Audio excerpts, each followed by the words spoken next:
就是你跑了哪些诊所？有传统的，然后也有一些就是比较新的诊所，比较新的诊所啊，他们口头都一致，对，都是说一律拔掉，然后要植牙这样。反正有脓包就是植牙，没有其他选项。听起来是没有。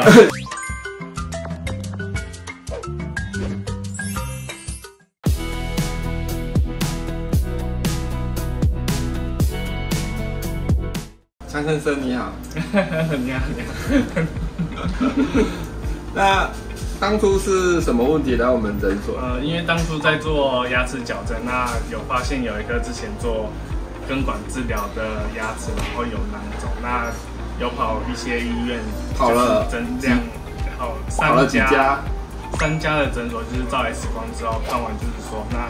这个可能要植牙，那后续就是找到吴医师这边，那吴医师有帮我就是诊断，然后打开看一下之后，吴医师就是使用显微根管的技术，然后帮我重新根管，然后又找到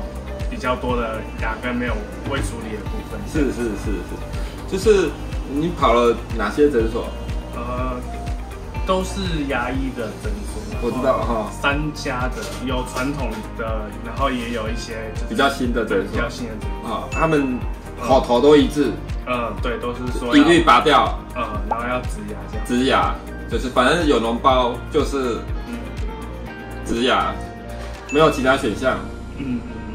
听起来是没有，听起来没有其他选项，就是通通拔掉植牙。反正只要牙齿有脓包了，这个就是不行了，所以就留不住了。张先生来的时候，我们初步诊断是我们有用牙齿压缩去做探测，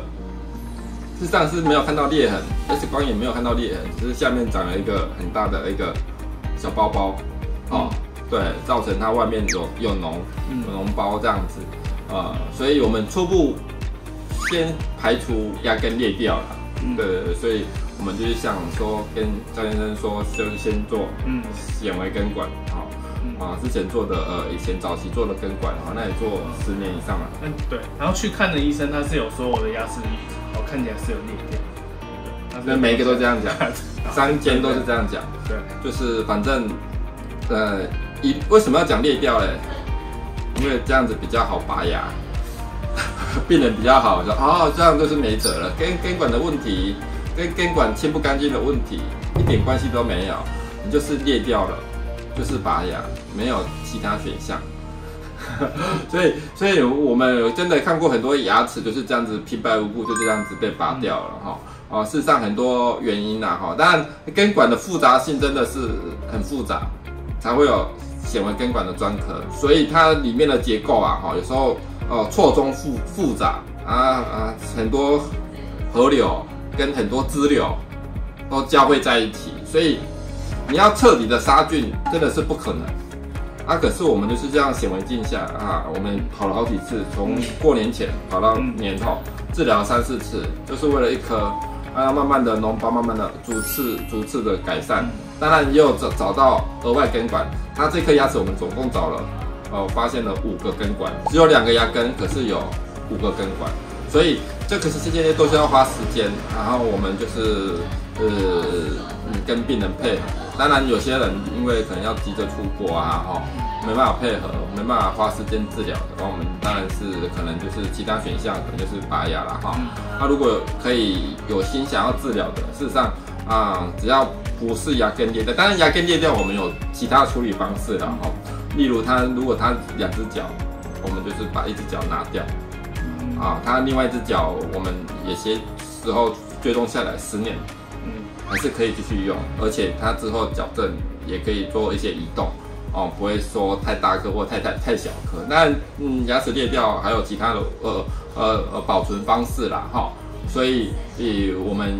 就是第一时间就是赶快先做根管，先把肿胀，年前就先把肿胀的部分先做初步的处理，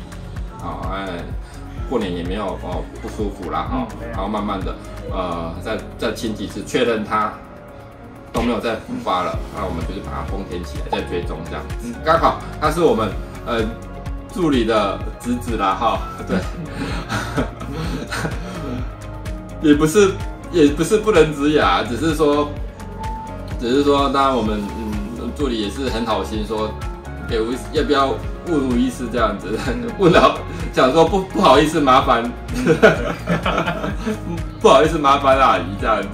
想说去几家问看看，应该就近很简单就处理就可以了。结果一出去，每一间都是说要拔掉，只有来这里说，好啊，这个好像可以治疗，一直摸一摸，好吧，就是，是不是？是，对，所以我们还是我们当医生就是第一个，我们先做诊断啦，只要不是牙齿裂掉。那我们可以救，我们就是做根管，先追踪，先急救嘛哈。而且是医生，病人快不行了，送到医院，难道直接送去太平间嘛？当然是先去急诊的啊，先去急救嘛。牙齿也是一样，然后我们就是找到原因，先去治疗，先试试看。当然医疗没有100%，我们不能说这个包医业啊，我们不是神啊。所以我们就是很多时候，我们就是先治疗看看，我们很多方法，只要找到原因，找到问题，这样我们很多解决的方式去做处理。当然，植牙只是一个选项之一，每个人的有自己的时间上的考量、经济上的考量都可以。只是如果还年轻，第一时间我们还是尽量保留牙齿，因为以后路还很长。对，还有20-30年，对啊，还有70-80年，现在才30岁嘛，平均寿命80岁还有50年的使用。我们不敢确定50年，如果现在就植牙，50年后这一颗牙齿会变成怎样？当然趁年轻我们可以保留，可以治疗，再用个10年、20年，然后到40岁、50岁再来植牙。再用个30年，我们觉得80岁、50岁左右植牙，用到80岁 OK 了，差不多平均寿命。我觉得这样子我们比较放心啦，而不是那么早就20-30岁就开始拔牙植牙，真的是做不完。等到你50-60岁，植牙本也没有，骨头本也没有，全部牙床烂光了，真的是就那时候就很可怜。所以能够越晚植牙是越好。第一时间还是以保留牙齿做正确的诊断跟保留牙齿啦，